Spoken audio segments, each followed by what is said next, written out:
Союз женщин Коми планирует заключить соглашение о сотрудничестве с Женсоветом города Ровеньки Луганской Народной Республики и помогать подшефным. Как подчеркнула председатель Союза Галина Лапшина, нельзя оставаться равнодушным, глядя на то, в каких условиях оказались наши соотечественники, которые на протяжении 8 лет жили в страхе.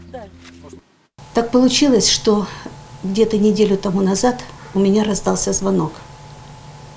Я беру, и мне говорят: Галина Анисовна, здравствуйте. Это вас беспокоит председатель Союза женщин города Ровеньки. Я звоню, чтобы вас поблагодарить.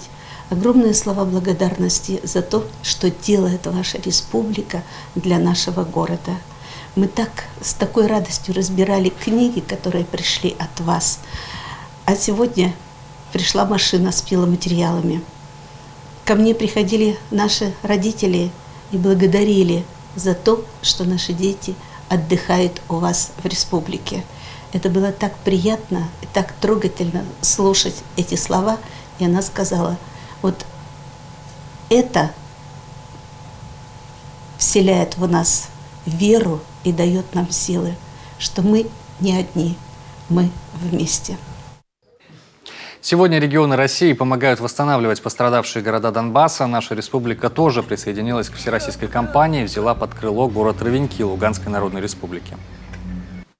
Будут восстановлены детские сады, школы, учреждения здравоохранения. А также будет, насколько я знаю, оказана помощь в подготовке к зимнему периоду. Будут восстановлены котельные, дороги, которые пострадали от бомбежек.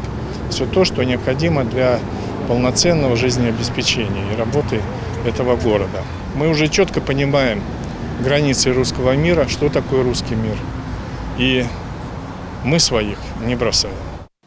Также в Ровеньки поедут специалисты разных сфер, в первую очередь те, кто будет помогать городу в подготовке к зиме, восстанавливать разбитую инфраструктуру.